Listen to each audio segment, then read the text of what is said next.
Une belle question à laquelle je vais répondre avec joie. Pourquoi la foi et l'espérance quand on sait que Dieu existe et qu'on a pleine confiance en lui?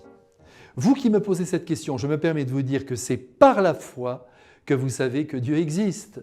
La foi, c'est un mode de connaissance obscur. En principe, vous comme moi, nous ne voyons rien. Nous ne voyons surtout pas Dieu en face. Vous ne prenez pas votre café avec les anges. La Sainte Vierge ne vient pas repasser vos chemises. Et pourtant, vous croyez en la présence de Dieu par ce moyen qu'est la foi, et non par une connaissance d'ordre scientifique, expérimentale. Même si parfois vous percevez des sortes de coïncidences qui vous éveillent à la présence de Dieu en votre vie. Et il n'y a rien là, cependant, de bien probant. Cependant, vous adhérez de tout votre être à l'existence de Dieu. Et vous allez même jusqu'à penser qu'il est là, à vos côtés, mais aussi en vous. Et, cerise sur le gâteau, qu'il vous conduit.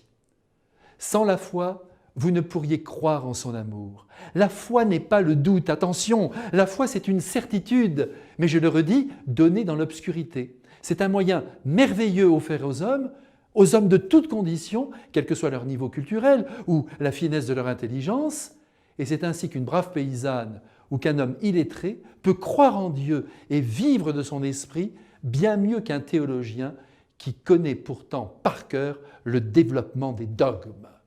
Donc, vous, monsieur ou madame, qui m'écrivez, vous avez la foi.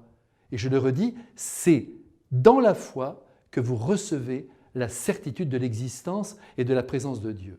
Quant à l'espérance, elle ne regarde pas le présent, mais l'avenir, à savoir la vision de Dieu. Pour le moment, j'y reviens, vous ne voyez rien, mais vous espérez, n'est-ce pas, voir un jour et mieux être étreint par Dieu le Fils. Oui, vous espérez voir Jésus face à face, comme un ami voit son ami. Vous espérez aussi monter dans les bras de la Sainte Vierge, à chacun son tour, et admirer les anges, si admirablement rangés. Et vous espérez encore retrouver tous les vôtres, et faire connaissance, peut-être, avec vos ancêtres. Que de motifs d'espérance!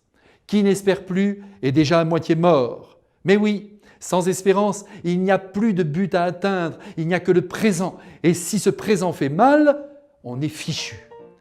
Le péché contre l'espérance est le plus grave de tous, disait Bernanos. Et il faut le croire. Espérer, c'est notre survie.